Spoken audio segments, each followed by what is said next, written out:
On va consommer de l'eau et du vin, mais de l'eau en très petite quantité. De toute façon, le vin, c'est le maître de la table. Tout le monde en consomme, toutes les classes sociales en consomment.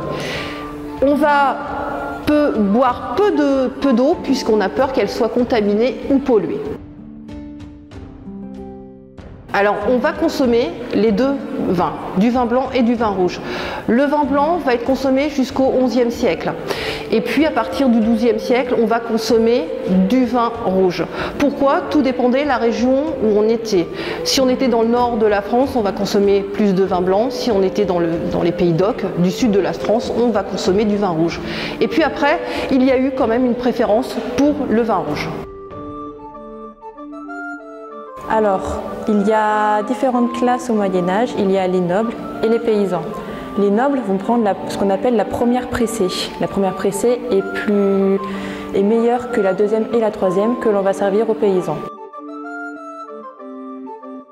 Alors, on va boire du vin à tous les moments du repas. L'apéritif, on va prendre un vin rouge qui est l'hypocras.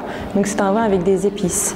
Au repas, on va prendre le vin de sauge, excusez-moi, qui est un vin blanc avec des plantes, mais les feuilles de la plante. Donc pour le dessert, il y a le pélargonium, qui est un vin issu de fleurs, qui est indigestif, et on retrouve également le vin d'anis, le vin de romarin et le vin de thym.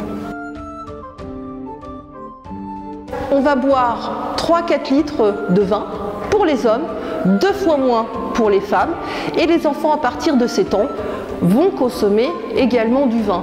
Tout dépend aussi, en fait, le volume, puisqu'on ne boit jamais de vin pur au Moyen-Âge. On va toujours le couper avec de l'eau. D'ailleurs, on va couper le vin avec de l'eau et un petit peu de sucre ou des épices, suivant les moyens. Et c'est ce qu'on appelle la piquette.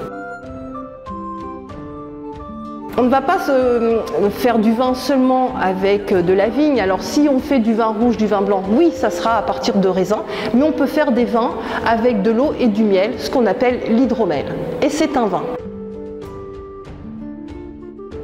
Alors on va boire des alcools forts.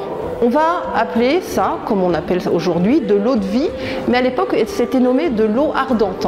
Et puis ce procédé, cette invention en fait technologique, eh bien c'est de la distillation du vin que l'on va transformer en alcool éthylique et qui est devenu de l'eau de vie ou de l'eau ardente. Donc on consomme également des alcools forts.